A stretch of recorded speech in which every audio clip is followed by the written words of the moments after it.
They showed up looking like cops and demanded the keys to my lake mansion. I said no. The very next day, they demolished it. They bulldozed the home I built with my late wife into a pile of rubble over some fake HOA bylaw. The HOA president, Madonna, just stood there with this sick, satisfied smile on her face. But as I watched my life get torn down, one of my neighbors filmed it and whispered something they didn't want me to hear. This isn't about the rules. They're scared of you. They had no idea they weren't just demolishing a house, they were signing their own eviction notice for the entire county. Where are you watching from? Drop it in the comments because you're not going to believe what happens next. And if you believe that homeowners deserve to be safe on their own property, smash that subscribe button, because you are about to see justice served cold. It was the sound that got to me first. Not a knock, but a heavy, deliberate thump against the big glass door that overlooked the lake. The kind of sound a fist makes when it's not asking for permission, but demanding attention. The vibration traveled up through the timber frame, a low hum that felt wrong in the quiet of the house. This house, the one Mary and I designed on a stack of napkins over 30 years ago, was my sanctuary. Every beam, every window, was a conversation we'd had, a memory sealed in wood and stone. That sound was a violation before the door was even opened. I set down my coffee and walked through the great room, the morning sun glinting off the lake and casting long shadows on the floor. Through the glass stood a man who looked like he'd gotten dressed in the dark at a surplus store. He wore a black vest with more pockets than a fishing guide, and a cheap, shiny logo on the sleeve that read, Compliance Officer. He was flanked by two younger guys, built wide and thick, standing with their arms crossed like a couple of over-eager bouncers. The main one, the one with the clipboard, met my eyes and gave me a little chin lift, a gesture that said he owned the ground he was standing on. I knew exactly who they were. I unlocked the door, but didn't open it all the way, just enough to show I wasn't afraid of them. The air that came in was cool and smelled of pine, a smell they were polluting just by being there. Can I help you? I asked, keeping my voice level. The man in the vest, who I later learned called himself Ranger Rick, puffed out his chest. Cal Riggins?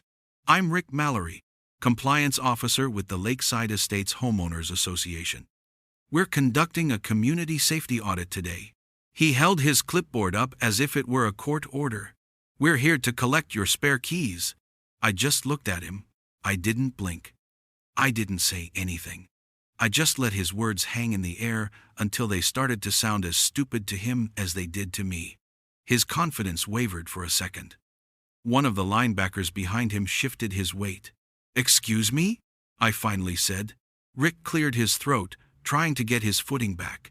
The HOA board passed a new emergency access bylaw. For the safety of the community, we require key access to all properties for emergency inspections. That's when she stepped out from behind the oversized pine tree near my driveway, Madonna Kingsley. 60-something, poured into a beige blazer, so stiff it looked like it could stop a bullet, and a smile that never quite reached her eyes. She was the one who ran the HOA, treating our neighborhood like her own private kingdom. She glided up the stone path like she was an invited guest.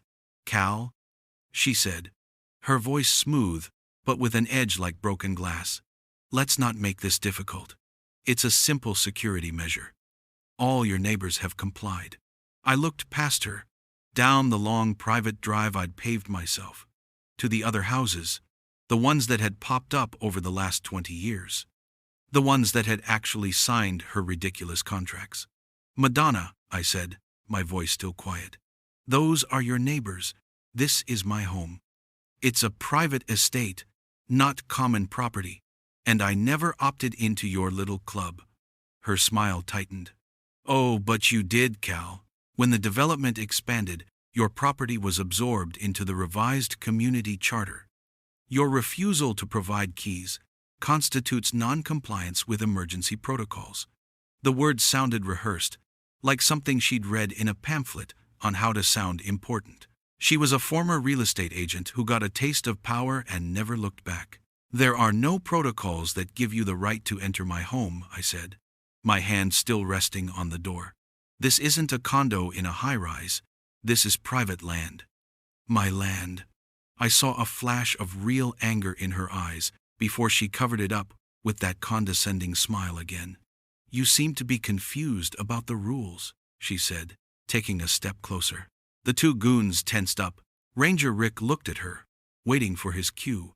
"This isn't a debate. It's a mandate. Refusal will result in escalating daily fines. We can place a lien on your property. And frankly, your obstinance forces me to schedule an immediate emergency structural review. We can't have uninspected rogue properties threatening the community's safety standards." I almost laughed.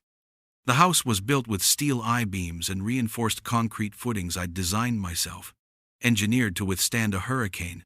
Not that we ever got them this far inland. It was safer than the county courthouse. But she wasn't talking about safety. She was talking about control. She saw this house, my wife's dream, as a piece on her chessboard she couldn't move, and it drove her crazy. I stood my ground, filling the doorway. I'm not a big man, but I've learned that you don't have to be loud to be heard.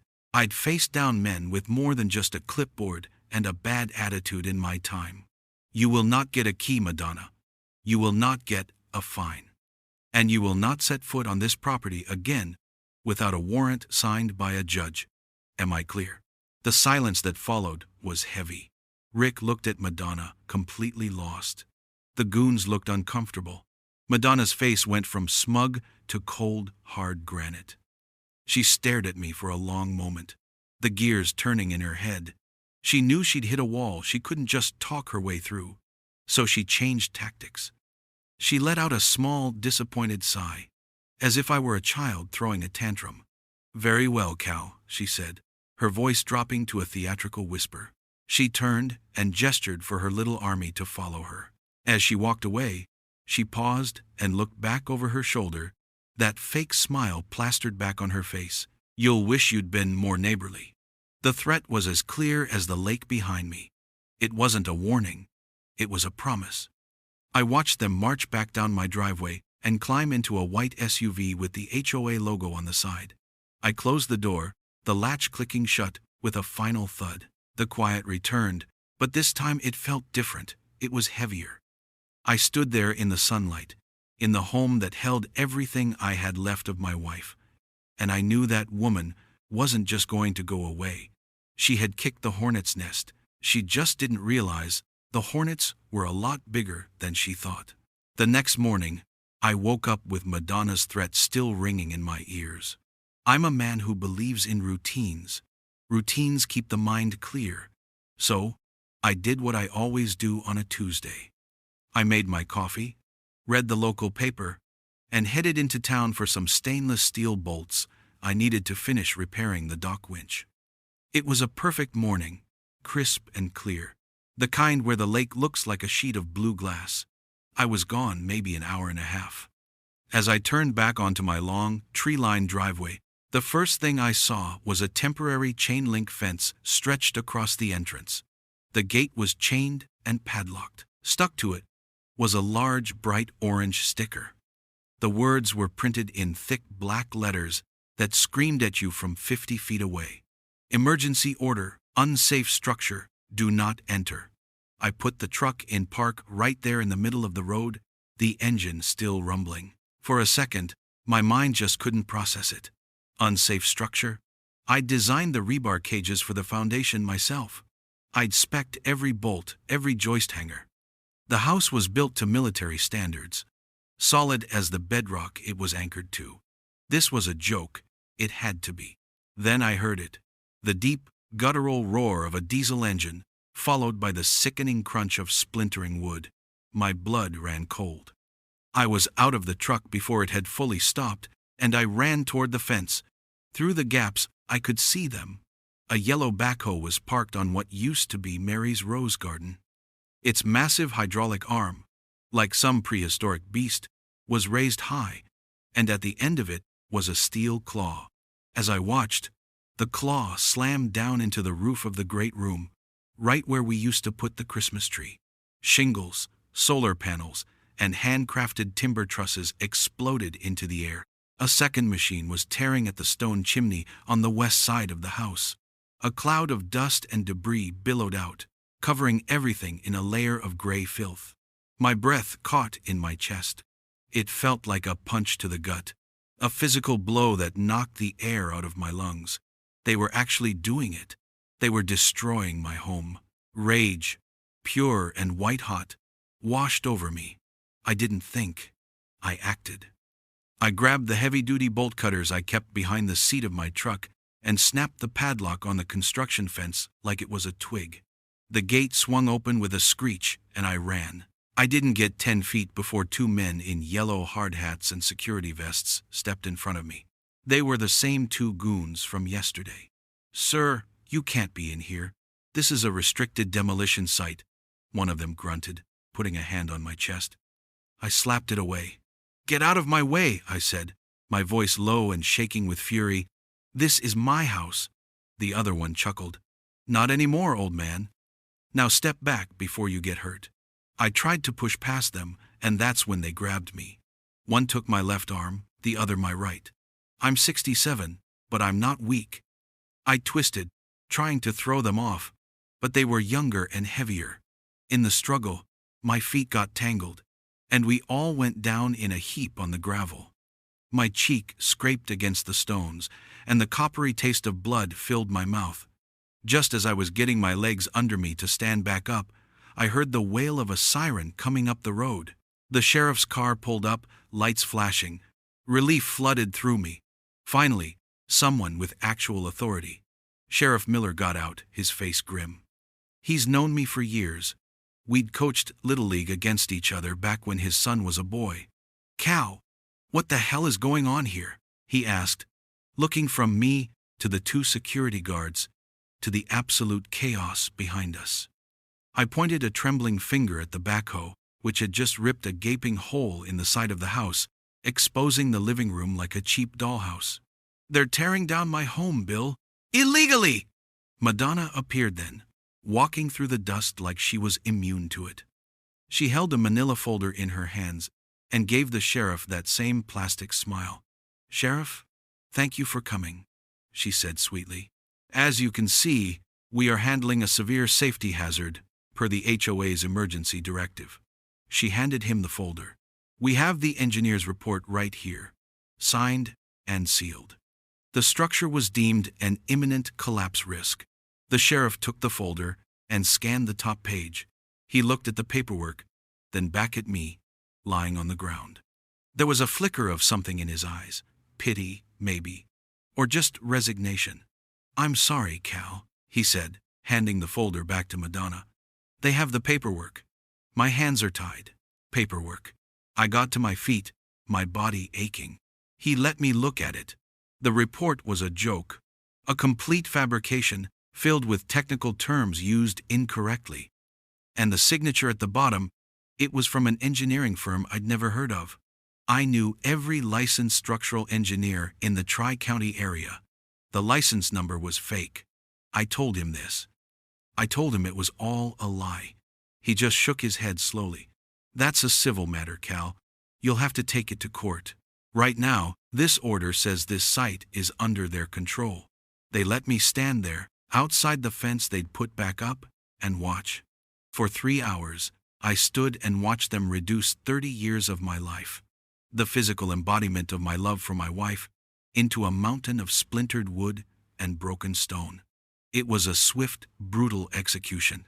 One of my neighbors, a quiet woman named Sarah, was filming it on her phone from behind the safety of her own hedge. When she saw me, she came over, her eyes full of horror.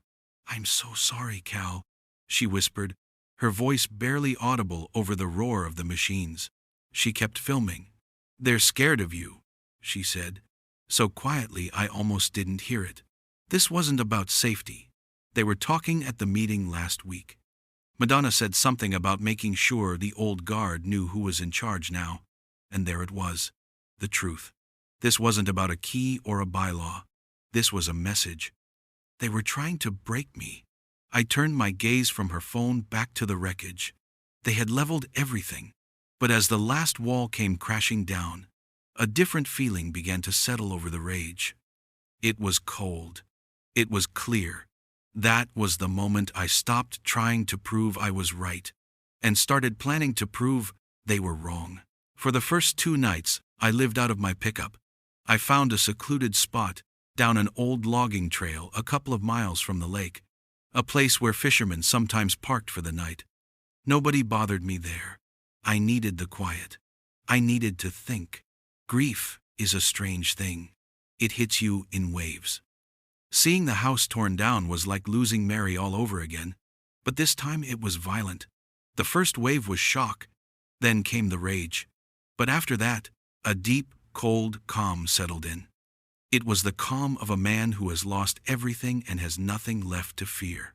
Madonna thought she'd cut me off at the knees, left me homeless and broken. She was wrong. She just set me free. Free from the routines, free from the quiet life I'd built. She'd turned me into a man with a single purpose. I didn't sleep much those first few nights. I just sat in the cab of my truck, a thermos of black coffee beside me, and I planned. I'm an engineer. I don't get emotional. I get methodical. I break a big problem down into a series of smaller, solvable ones. Problem number 1. How did Madonna get this much power? The next morning, I drove into the county seat. I didn't go to a lawyer's office. Not yet. I went to the Hall of Records. It's a dusty old place in the courthouse basement, filled with shelves of heavy binders and the smell of old paper. Most people hate places like this. I love them.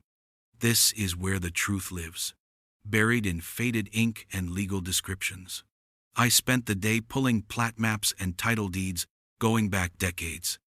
I started with my own property, the original 100-acre parcel my grandfather bought back in the 40s. Then I started looking at the surrounding properties, the ones that made up the lakeside estates. That's when I found it. It was a detail most people would overlook, a footnote in a complex land trust agreement from the early 80s. The developer who'd built the first phase of the neighborhood hadn't actually bought the land. He'd leased it. A long-term, 99-year lease for development and access rights with very specific conditions. The owner of the land, the trust, retained all subsurface and riparian rights, meaning mineral rights and control of the lake access. My mind started racing. I followed the paper trail of that trust, and after 3 hours and a lot of cross-referencing, the trail ended at a series of shell companies, all registered to the same P.O. box in the city. A P.O. box I recognized. It was the one my father set up for our family's holdings 30 years ago. A P.O. box I now controlled. A slow smile spread across my face. They didn't know. Madonna, in her rush to expand her little empire, had built her entire kingdom on land she didn't own. Land that was, for all intents and purposes, mine. That night, I didn't sleep in the truck. I checked into a small motel on the highway, one of those anonymous places where nobody asks any questions. I needed a desk and a reliable phone line. My first call was to a man named Marcus Thorne. We'd served together in the Army Corps of Engineers. He was a demolition expert. I was a builder. We used to joke that we were 2 sides of the same coin. After the service, Marcus went to law school. Now, he was one of the sharpest land use attorneys in the state. I laid out the whole story for him, from the knock on the door to the fine print on the land lease. He was silent for a long time on the other end of the line. All I could hear was the faint sound of him tapping a pen on his desk. When he finally spoke, his voice was tight. "Cal, are you sure about this? You're telling me this entire HOA is operating on land where you control the master lease?" I told him I was. "Fax me everything you have," he said. "Every deed, every map, every bylaw. I'll get the official title records pulled first thing in the morning. If this is what you think it is, they haven't just made a mistake, Cal. They've committed corporate suicide." His next piece of advice was simple. Stay quiet. Let them think they've won. Let them get comfortable. While Marcus started digging on the legal end, I made a second call. This one was to a private investigator, a former cop I knew who was discreet and very, very good at digging up financial dirt. I gave him Madonna's name and one simple instruction: follow the money. I had a hunch this wasn't just about power, it was about greed. The next day, I had to go back. I needed to see it one more time. I parked down the road and walked through the woods, coming up to the property line from the back. The demolition crew was gone.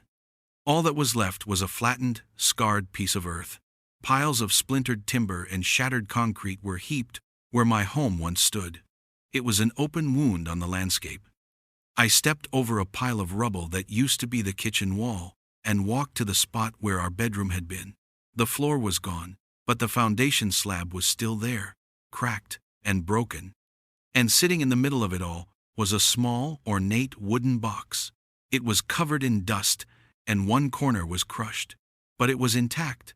It was Mary's jewelry box. I knelt down and picked it up. My hands were trembling. I opened the lid.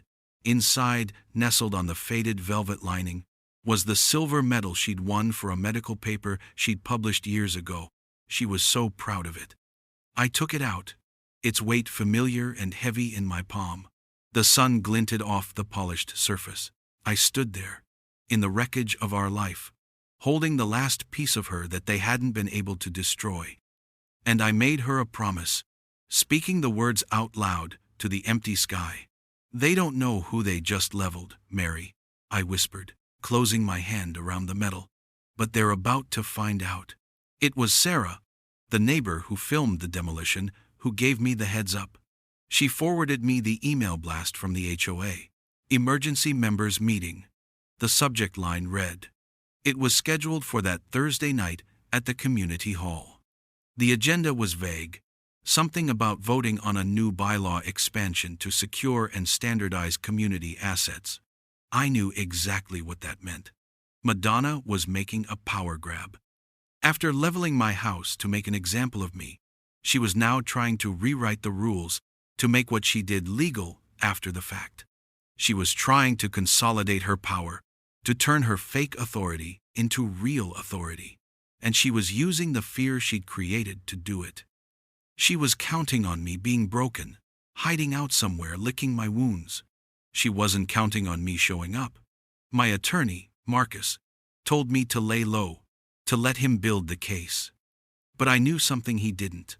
A legal case takes months, years even. A war for the hearts and minds of my neighbors could be won or lost in a single night. I wasn't going there to fight. I was going there to plant a seed. The community hall was exactly as I remembered it from the last potluck I'd attended before Mary passed. It smelled of stale coffee and industrial-grade cleaner. About 40 people were scattered in the plastic chairs, most of them looking nervous. Madonna was at the front, standing behind a folding table with a cheap tablecloth draped over it. She was wearing a navy blue power suit, flanked by 2 of her loyal board members who nodded at everything she said. Ranger Rick was standing by the door, his arms crossed, trying to look imposing. When I walked in, a hush fell over the room. Conversations died mid-sentence. All eyes turned to me. I hadn't shaved in a few days, and I was wearing the same canvas work jacket I'd had on when they tore my house down. I probably looked like a ghost, a specter of their worst fears. Madonna's eyes narrowed, a flash of surprise quickly replaced by irritation. She wasn't happy to see me. Good. I didn't say anything. I just walked to the back of the room and took a seat. A single empty chair against the wall. Madonna tapped the microphone, the feedback squealing through the small speakers. "All right, everyone, let's get started," she said, her voice a little too loud, a little too forced. "As you know, we are here tonight to discuss a crucial update to our bylaws that will empower the board to act decisively in matters of community safety." She went on for 10 minutes, using a lot of big words that didn't mean much, talking about compliance and structural integrity and protecting property values. It was a masterclass in saying nothing while sounding important Finally, she got to the point. So, a motion is on the floor to approve bylaw 7C4. All in favor? Before anyone could raise their hand, I stood up. Point of order, I said, my voice calm, but loud enough to carry across the room. Madonna shot me a glare that could curdle milk. You are not a member in good standing, Mr. Riggins. You have no standing here. I'm not here as a member, I said, taking a few steps forward. I'm here as a landowner, and I have a few questions for the board before the residents vote on anything. A murmur went through the crowd. This was not on Madonna's pre-approved script. She held up a hand. This is not a question and answer session. This is a vote. It'll only take a minute, I said, letting the silence hang in the air. I had them. They were curious. To shut me down now would look like she was hiding something. She gritted her teeth. Fine. One question. I nodded. Thank you. My first question is for the board's secretary. Can you please produce for the homeowners a copy of the original land lease agreement for the Lakeside Estates development? The secretary, a nervous man named Arthur, shuffled his papers. Well, I don't have that with me. Of course you don't, I said. Second question. Has the HOA, at any point in the last 10 years, conducted a formal title search on the common areas it claims to manage? Madonna stepped forward. That's two questions and they're irrelevant. The developer's agreements from 1983 grant us full operational authority. But who owns the land the developer leased? I asked, my voice still even. Who holds the primary riparian and access rights to the lake itself, the very thing this entire community is built around? She stared at me, her face a mask of fury. She had no answer. She fumbled, sputtered. This is harassment. You're trying to disrupt this meeting because you're bitter about your own code violations. That was my cue. I wasn't just here to ask questions. I was here to provide answers. I held up a single flyer. I'm not bitter, I said. I'm informed. I walked down the center aisle, and Sarah, who was sitting near the front, stood up and took a stack from me. Another neighbor, a retired firefighter named Dave, took the other stack. They started handing them out, row by row. It was a single piece of paper. On it was a copy of the county's original plat map of the land trust. A single parcel of land was highlighted in yellow. And at the bottom, a simple, clear statement of ownership for that parcel was circled in red. People unfolded the papers. Whispers started to ripple through the room. What is this? Someone asked. I waited until nearly everyone had a copy. I looked directly at Madonna, whose face had gone pale. I let the silence stretch for a moment, and then I gave them the answer she couldn't. The HOA doesn't own this lake, I said, my voice clear and steady. I do. The room erupted. It wasn't loud shouting, but a wave of gasps and shocked murmurs. People were pointing at the maps, then looking at me, then at the stunned faces of the board members. One of them, a woman who ran the garden club, abruptly stood up, threw her papers on the table, and walked out the door without a word. Ranger Rick looked like he'd seen a ghost. Madonna stood frozen, speechless for the first time in her life. My work was done. I hadn't raised my voice. I hadn't made a threat. I'd simply shown them the truth. I gave a small nod, turned around, and walked out of the room, leaving her to face the community she had lied to. As the door swung shut behind me, I could hear her voice, cracking with panic, trying to regain control of a room that no longer belonged to her. My phone buzzed in my pocket as I reached my truck. It was a number I didn't recognize. I answered it. Is this Cal? A gruff voice asked. It is. It was the private investigator. I found it, he said. The demolition company that leveled your house. I looked into their ownership. It's a Shell LLC. And? I asked, my knuckles white on the steering wheel. And it's registered to her son. Records show the HOA wired his company a $100,000 emergency retainer 2 days before your house came down. The seed I had just planted was about to get a whole lot of fertilizer. News of what happened at that HOA meeting spread through our small town like a grass fire. One minute, I was the crazy old guy whose house got torn down. The next, I was the man who owned the lake. People started talking. Rumors were flying. It didn't take long for the local paper to pick up on it. A young reporter named Amy started calling me, leaving messages at the motel. I ignored them. I wasn't ready to talk to the press.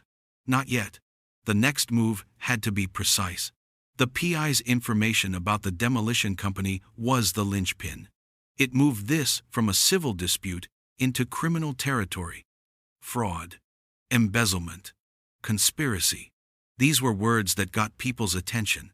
I needed to get that information into the right hands, but not to the sheriff. Bill Miller had already shown his hand. He was either too intimidated by Madonna or too lazy to look past a piece of paper she waved in his face. His loyalty was compromised. But I remembered him mentioning his son. The son I'd coached in Little League all those years ago. Mark Tillman. Now he was a deputy sheriff. I'd seen his cruiser around town. He was a good kid, sharp and level-headed. He wasn't part of the old guard. He was my way in. I found him having lunch at the diner on Main Street, the one with the cracked vinyl booths and the best cheeseburgers in the county. I walked in and slid into the seat opposite him. He looked up from his plate, surprised. "Mr. Riggins," he said, wiping his mouth with a napkin. "I heard what happened. I'm sorry." He seemed genuine. I nodded. "I appreciate that, Mark. That's why I'm here. I need to talk to a cop, not the sheriff." His eyes hardened a little. He was loyal to his father, and I respected that. "My dad does his job by the book," he said defensively. "Does he?" I asked, keeping my voice low. "Or does he do it by Madonna Kingsley's book? I heard they grew up together." Mark didn't answer right away. He just stared at me, weighing his options. He knew what I was talking about. In a small town, everyone knows everyone's business. "What do you want, Cal?" he finally asked. I pushed a plain manila envelope across the table. It had a copy of the PI's report on the demolition company and a summary of the land lease situation Marcus had prepared for me. "I want you to read that," I said, "and then I want you to tell me if you think your dad is handling this by the book." He opened the envelope and started reading. I just sat there, nursing a cup of coffee the waitress had brought me. I watched his face. At first, he was skeptical. Then his eyebrows knitted together in concentration. His jaw tightened. When he got to the part about Madonna's son owning the company and the $100,000 wire transfer, he let out a low whistle. He looked up at me. His expression changed. The skepticism was gone. Now, he just looked angry. "She paid her own son with HOA money to tear down your house?" he asked, his voice a disbelieving whisper. I just nodded. "The emergency order was based on a fake engineer's report," I said. "A forged document. That's a felony, isn't it?" Mark looked down at the papers again, then back up at me. "The HOA has never had proper county inspection authority," he said, more to himself than to me. "They just act like they do. Fancy letterhead, official-looking vests. It's all a show. People get scared and just comply." He shook his head in disgust. "My dad always said to stay out of HOA business, that it was a hornet's nest. I'm starting to think he just didn't want to get stung. He was on my side. I knew it. But I had to make sure he understood the whole picture. It wasn't just about the fraud. It was about the lie that started it all. The house wasn't unsafe, Mark. Not by a long shot." I began to explain it to him, not in legal terms, but in the language of a builder. I laid it out, point by point, like I was explaining a blueprint. 1. The foundation was a monolithic slab, reinforced with grade 6-0 rebar on an 18-inch grid. I poured it 10 inches thick, with a military-grade moisture barrier underneath. It could support a 3-story office building. I held up a finger. 2. The roof. It wasn't just shingles. It was a standing seam metal roof system, the kind with a lifetime warranty, with integrated solar panels. The trusses were custom-made from Douglas fir, connected with steel plates. engineered to handle a snow load twice what we get in a bad winter. I held up a third finger. And 3. Every wire, every pipe, every breaker in that house was installed to the 2020 National Electrical Code standards. I have the receipts and the inspection certificates from the county's own building inspector from when it was built. There was not a single code violation. Not one. Mark listened intently, his burger forgotten. He saw the truth in what I was saying because I wasn't trying to sell him anything. I was just giving him the facts. "I'm opening a report," he said, his voice firm. "The decision was made. I'll file it myself. An official inquiry into fraudulent activity and criminal property damage." It was a start, but I had one more piece of the puzzle for him. One more ace up my sleeve. I took out my phone and found the audio file Sarah had sent me. It was a bit muffled, recorded from a distance, but the words were clear enough. I pressed play. Madonna's voice filled the quiet diner. "If we make an example out of Cal, the rest will fall in line. We need to show them that non-compliance has consequences. Swift, visible consequences." I hit stop. The recording was a confession. It proved intent. It wasn't about safety. It was about intimidation. Mark just stared at my phone, his face pale. He looked like a man who had just realized the monster he'd heard stories about was real, and it was living right next door. "Get me a copy of that," he said, his voice grim. "This is no longer an HOA dispute. This is a criminal investigation." He slid the envelope back toward me. "Keep these for now. I'll come to you when I'm ready to take official statements." I've got to be smart about this. I knew what he meant. He was going up against his own father's friend. He was putting his career and his family relationship on the line. As I left the diner, I felt a sliver of hope for the first time in days. The wheels of real justice were finally beginning to turn, and I knew they were about to run right over Madonna Kingsley. With Deputy Tillman now working from the inside, it was time for me to work from the outside. The seeds of doubt I'd planted at the HOA meeting needed to be harvested. Marcus, my attorney, had confirmed everything. The original land trust was ironclad. The HOA's legal foundation was built on sand, and the tide was about to come in. He drafted the official notices, a full revocation of all land leases and access easements held by the Lakeside Estates Homeowners Association. It was the legal equivalent of a nuke. But dropping a bomb like that quietly in the mail wouldn't have the same effect. Justice, I've learned, needs to be seen. It needs to be witnessed. So I called a town meeting. I didn't go through the HOA. I went through the town clerk, a sharp woman named Laura Evers, who'd been watching the HOA's overreach for years with quiet disapproval. I rented the town hall auditorium for the following Tuesday night.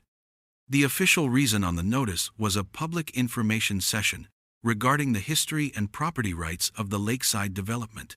Vague enough not to spook my target, but specific enough to get everyone curious. I also made one other call, to that young reporter Amy, from the local paper. I told her I had a story she wouldn't want to miss. The night of the meeting, the auditorium was packed. It felt like the whole town had turned out. Homeowners from the lakeside development, other residents who were just sick of Madonna's bullying, town officials, and Amy the reporter with a photographer in tow.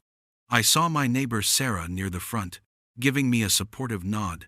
Dave, the retired firefighter, was there too. They were my allies now. Madonna arrived late, of course, making an entrance. She swept in with her remaining board members, looking smug and defiant. She'd clearly convinced herself that the last meeting was just a little hiccup, that she could bully her way back into control. She sat right in the front row, crossed her arms, and stared up at the empty stage with a look of pure contempt. She thought this was my pathetic attempt to plead my case to the public. She had no idea she was attending her own funeral. I let the room buzz for a few minutes, let the tension build. Then, I walked up onto the stage. I wasn't wearing a suit, just a clean work shirt and jeans. I stood at the podium with a single thin folder in my hand. No slideshow, no theatrics. Just me and the truth. I cleared my throat, and the room fell silent. Good evening, everyone. I started, my voice steady. Thank you for coming. My name is Cal Riggins. Many of you know me. Some of you probably think you know my story. I looked right at Madonna. Her smirk was fixed in place. You've been told I was a negligent homeowner, that I violated codes, that my house was a danger to the community. You were told my home had to be demolished for your safety. I paused, letting the words sink in. Tonight, I'm here to talk about a different kind of danger. The danger of lies. The danger of unchecked power. I opened the folder. It contained 3 documents. That's all I needed. This, I said, holding up the first paper, is a certified copy of the original 1983 land lease agreement between the Lakeside Development Corporation and the Riggins Family Land Trust. I held up the second paper, and this is the current notarized statement of ownership for that trust. I held up the third.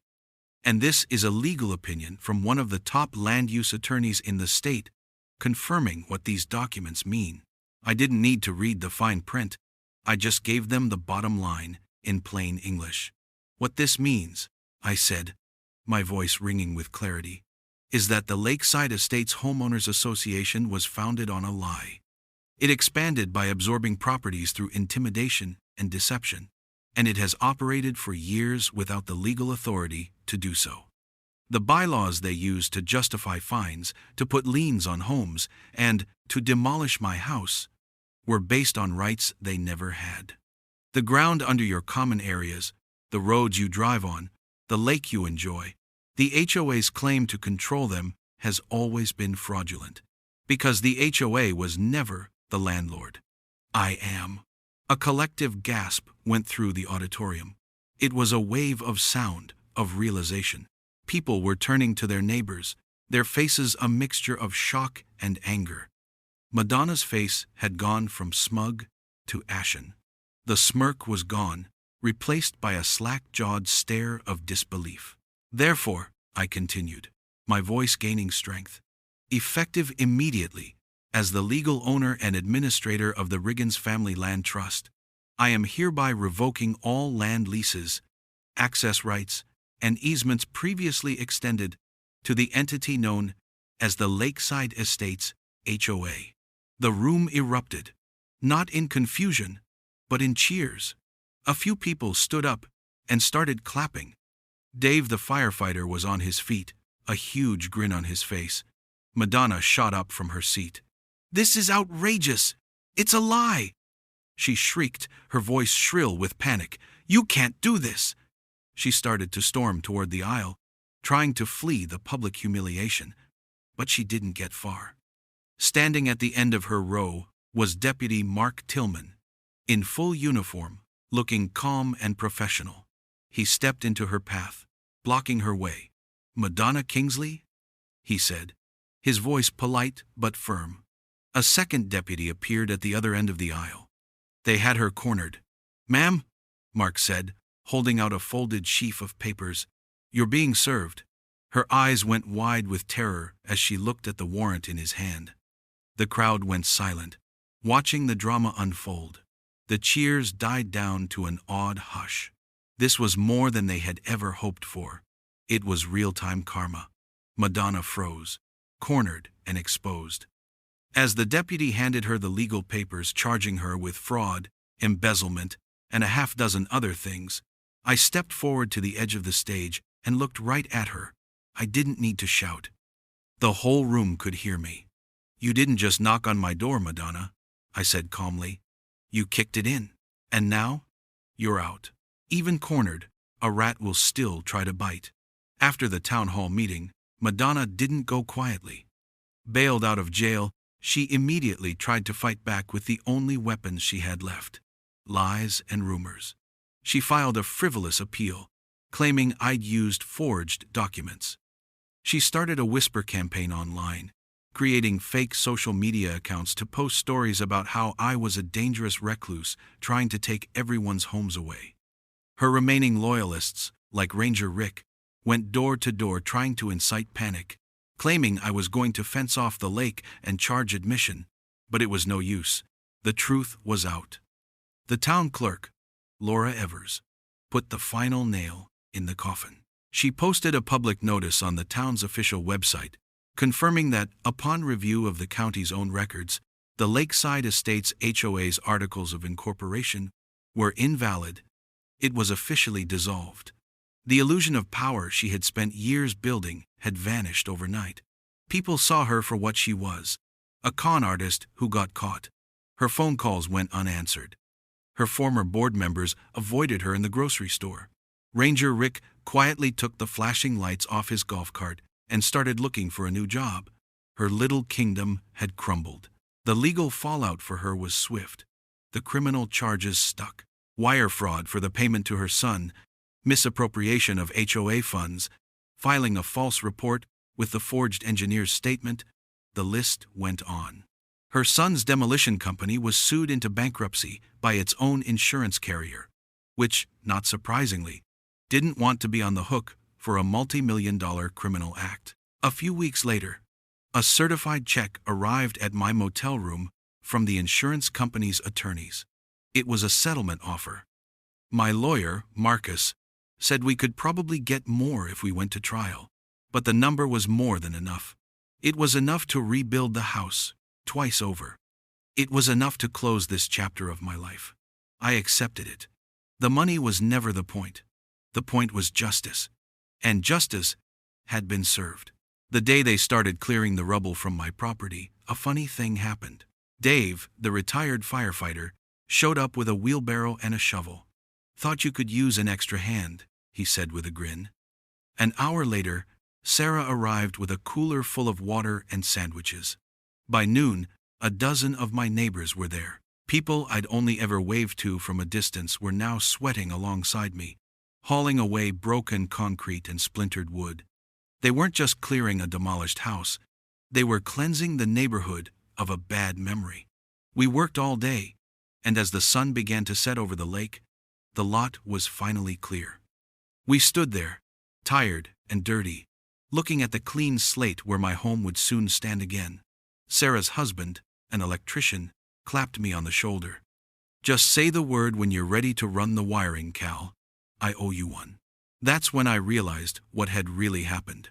Madonna had tried to isolate me, to turn me into an outcast. Instead, she had turned me into a neighbor. We held a potluck on my dock a few weeks later to celebrate. It was the first community gathering in years that didn't feel tense, that wasn't overshadowed by the HOA's rulebook. People were laughing, kids were jumping into the lake, and the air was filled with the smell of barbecue instead of resentment. It was a new beginning for all of us. The next phase was designing the new house. It would be different from the first one, not because my memory of what Mary and I had planned had faded, but because I was different. The new plans were just as strong, just as meticulously engineered, but there was more glass, more open spaces. It was a house built not just for memory, but for the future. The first thing I rebuilt was the gate at the end of the driveway. I crafted it myself from solid oak. When it was finished, I hammered a new wooden sign into place next to it. It was simple, hand-carved, and to the point. It read, "Private property. Owner, Cal Riggins. No Karens beyond this point." Life started to settle back into a peaceful rhythm, but I knew I had one last piece of business. I took a portion of the settlement money and walked into the office of the local community college. I met with the president and established a new scholarship fund in my wife's name, the Mary Riggins Memorial Grant, for local kids going into engineering, architecture, and the construction trades. It was a way to turn the ugliest chapter of my life into something that would build, not destroy. Standing on the empty foundation a few days later, looking out at the calm water of the lake I now shared with my friends, I thought about everything that had happened. The rage, the loss, the fight. It had all led to this. A quiet sense of peace. I didn't want revenge. I wanted peace. But sometimes, peace needs to be defended with paperwork.